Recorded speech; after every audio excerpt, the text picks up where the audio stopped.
Lewis Nixon is one of the most unforgettable characters in HBO's Band of Brothers, brought to life with brilliance by actor Ron Livingston. On screen, he's a sharp-witted, funny officer who stays cool as death looms close, a man who can sip whiskey and crack a joke while bombs fall. Nixon's outsized role in the series is no accident. He was the best friend of Richard Winters, the man Stephen E. Ambrose leaned on heavily to write the book Band of Brothers. The two met at Officer Candidate School in Fort Benning in the spring of 1942, sparking a friendship that would last a lifetime. To outsiders, they were opposites: Nixon, a hard-drinking party lover who lived for the night, and Winters, a teetotaler who preferred the quiet of the barracks over a bar stool. Yet as Winters wrote in his memoir Beyond Band of Brothers, despite their clashing lifestyles, they saw the world through the same lens, a rare bond forged in the crucible of war. But then, cutting through that camaraderie like a bayonet, came a harsh voice from the trenches. He was a prick.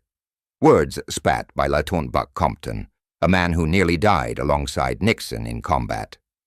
Welcome, folks, to the History Unraveled channel, where we peel back the layers of the past.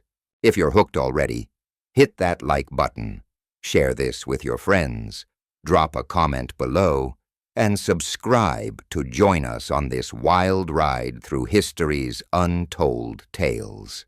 Let's set the stage. Camp Toccoa, Georgia, summer of 1942. The sun's a brutal hammer, pounding down on a sprawl of barracks nestled at the foot of Currahee Mountain. The air's thick, humid, and the red clay clings to your boots like guilt. This is where Easy Company, 2nd Battalion, 506th Parachute Infantry Regiment, 101st Airborne Division, was forged, a bunch of raw recruits turned into America's toughest paratroopers.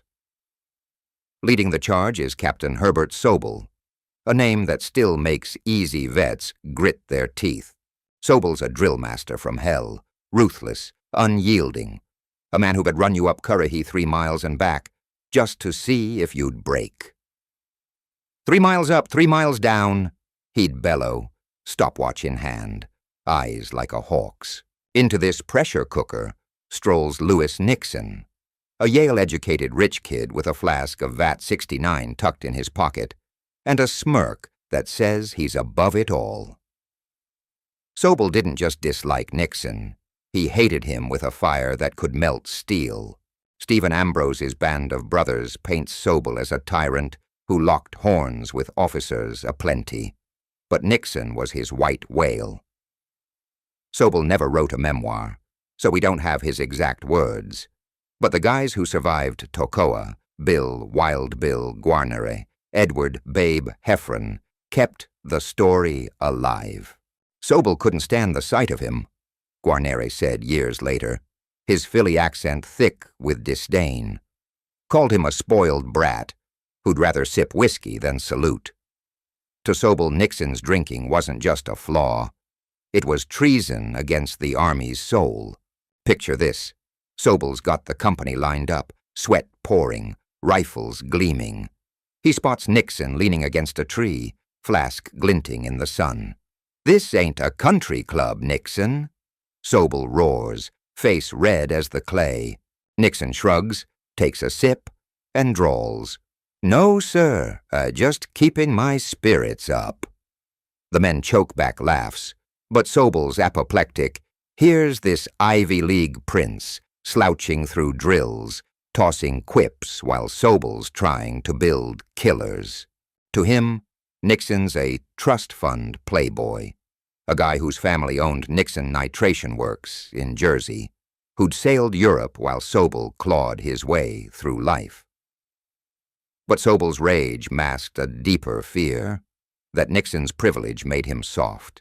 In Sobel's mind, war was a meat grinder, and only the hardest survived. Nixon, with his Yale degree and cocktail parties, didn't fit that mold. But Sobel was wrong, dead wrong, when the real war came. Nixon's cool head and sharp mind would save lives. But Sobel never got to see it. By late '43, he was out, sidelined from combat command after bungling one too many field exercises. Nixon stayed, and Sobel's rants about the drunken Yale man faded into the Georgia dust. Still, that clash planted a seed. Was Nixon really tough enough for what was coming? Now jump to December 1944, Bastogne, Belgium, the Battle of the Bulge. Easy companies dug into the Bois Jacques forest, snow piling up around foxholes like a shroud. The cold's a silent killer. Guys are losing toes to frostbite, their breath freezing in the air. German artillery screams overhead, splintering trees into deadly shrapnel. Food's a memory. Some are chewing pine bark just to feel something in their stomachs. A mile back at Battalion HQ, Lewis Nixon's bent over a table. Maps spread out like a puzzle only he can solve. Cigarette smoke curls around him, and that chipped mug of Vat 69 sits close, a lifeline in the chaos. To Colonel Robert Sink, he's gold, an S2 intelligence officer holding the line together. To some of the grunts in the trenches, he's a shadow who's got it made. Donald Malarkey's easy company soldier lays it bare. Some of the boys grumbled, he wrote, his words heavy with memory. They'd say, Nixon's drinking all day while we're dying out here. It's not that they despised him. Malarkey himself tipped his hat to Nixon's brains. But that whiskey stung like salt in a wound. Imagine Joe Toy and George Luss huddled in a foxhole, hands cracked and bleeding from the cold. Luss nods toward HQ. Bet Blackbeard's got a fire and a bottle right now. Toy spits into the snow. Yeah, and we've got Jack, squat. They don't see Nixon running on fumes, 3 hours of sleep in 2 days, plotting German gun nests that'll keep them breathing. All they see is the flask, the rumors, the gulf between them. Here's the psychology of it. War's a forge, and suffering's the hammer. These guys, Toy, Luz, Heffron, are welded together by every shell, every frozen night. Nixon's close enough to hear the guns, but he's not in the mud with them. That booze becomes a lightning rod, a symbol of a war that's never fair.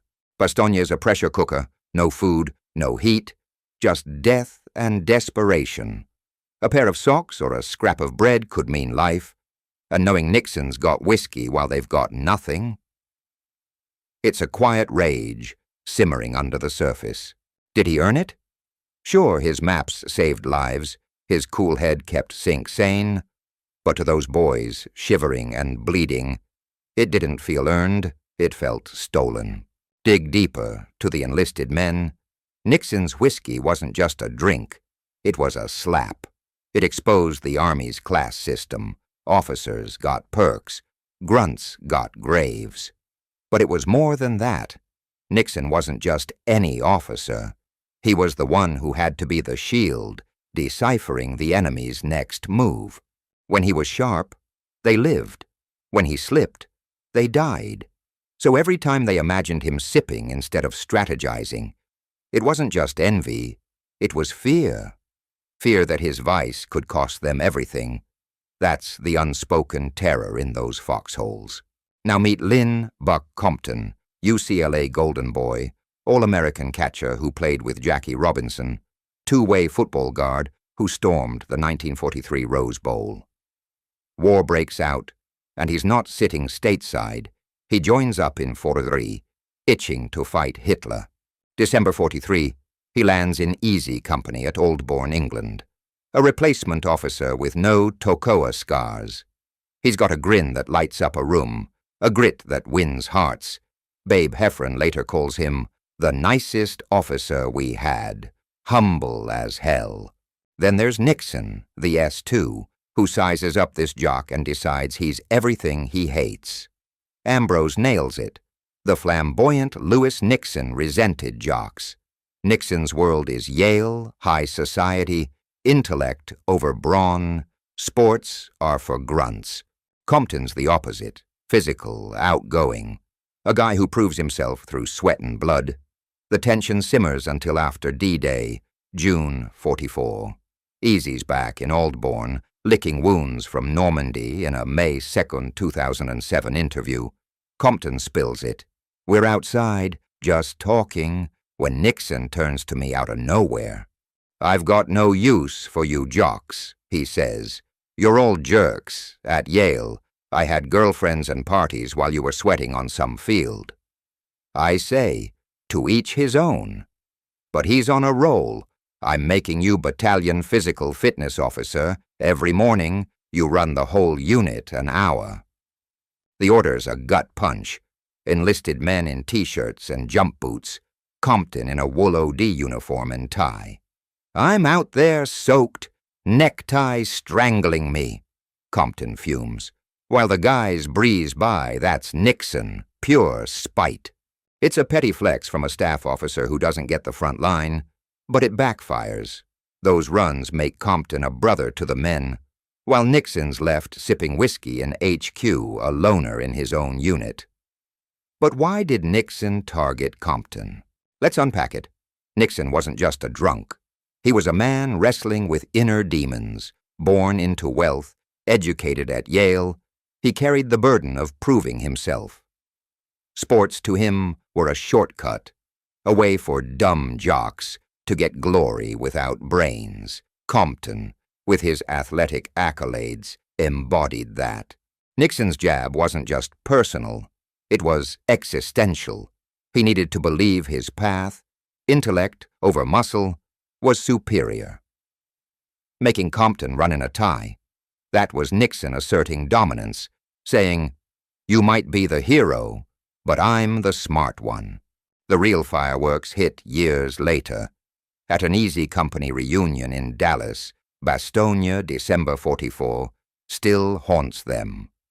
Compton's leading 2nd platoon, watching men fall, then an artillery barrage near Foy rips through, Guarnere and Toy, his brothers, shredded, legs gone.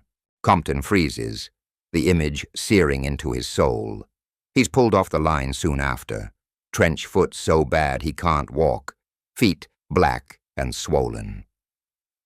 Ambrose hints it's deeper, shell shock from losing his guys. Compton pushes back in Call of Duty. "I was shaken, but not broken like the show says." At the reunion, Nixon, maybe 3 drinks in, lets loose. "You're a coward, Compton," he slurs, loud enough to stop the room. Silence drops like a bomb. Malarkey's up, voice steel. "How many silver stars you got, Nixon?" "Buck's got one." Nixon clams up. Compton's got a Purple Heart. Silver Star, Bronze Star from Normandy and Holland. Nixon's got a Bronze Star for running maps on D-Day, but no combat scars. It's raw, staff officer versus warrior, privilege versus sacrifice. But look closer. Why did Nixon call him a coward? Jealousy? Compton was the decorated hero, loved by the men, while Nixon's record was quieter. Or guilt?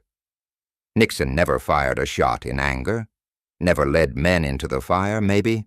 Deep down, he wondered if he was the coward. That drunken jab might have been Nixon's way of dodging his own doubts. War's a mirror, and sometimes you don't like what you see. Winters, ever loyal, defends Nixon. "Best combat officer I worked with." He wrote, "Never flinched, always sharp." He tells of Varsity, March '45, Nixon's C-47 hit mid-air, flames everywhere. He jumps, lands, and calmly gathers intel like it's nothing. Sink praised him too. Nixon's cool at Bastogne, mapping German lines under fire, kept the 506th alive. But the men, Compton, Malarkey, even lose with tales of dragging a drunk Nixon home, see a different guy, aloof, bottle-bound, coasting on Winters's faith. War ends and Nixon's story twists. He's back at Nixon Nitration Works with Winters, but the bottle's a shadow. 2 marriages crash, Bua's the wrecking ball. until Grace Umazawa pulls him out in 56. He dies in 95, diabetes claiming him at 76. Winters speaks at his funeral, voice cracking with loss. Compton. He becomes a prosecutor, nails Sirhan for RFK's murder, lives to 90, never liked Nixon, he said in 07, too full of himself. So who was Lewis Nixon? A hero who jumped thrice into hell. Normandy, Holland, Germany, earning 3 combat jump stars. Or a drunk who hid behind a desk and a flask. The truth's messy, like war itself. Winters saw a genius. Compton saw a prick. The enlisted men saw both. A lifeline and a letdown. The history lesson here: heroes aren't perfect. They're flesh and blood, flawed and brave, shaped by the fire they walked through. Nixon served, shone, stumbled, and left a legacy as complex as the men of Easy Company. But don't forget Nixon's brilliance. Take D-Day as Easy hit the beaches. Nixon ran 3 miles under fire to deliver a map of German gun positions to Utah Beach. That intel saved countless lives. Or at Bastogne, with the 101st surrounded, Nixon pieced together scraps of info, keeping sync 1 step ahead of the Germans. He wasn't just a staff officer. He was the glue holding the regiment together. Winters knew it. Sync knew it. Maybe that's why Winters forgave the drinking, because when it mattered, Nixon delivered. Still, the resentment lingers. In Brothers in Battle, Heffron said, Nixon was smart, but he wasn't one of us. That's the crux. Nixon's intellect set him apart. But his vices kept him distant. He was a paradox, a man who planned the battles but never connected with the fighters. That's the tragedy of Lewis Nixon, a hero who never truly belonged. War's not just about battles and medals. It's about the scars you can't see. For Nixon, it was the bottle. For Compton, the ghosts of Bastogne. For the men of Easy, it was the brothers they buried. History's not black and white. It's gray, painted in blood and sacrifice. Nixon's story teaches us that even the best have flaws. And that's okay. It makes them human. So next time you watch Band of Brothers, remember behind every hero is a person fighting to survive. Not just the war, but themselves. That's the real story of Lewis Nixon.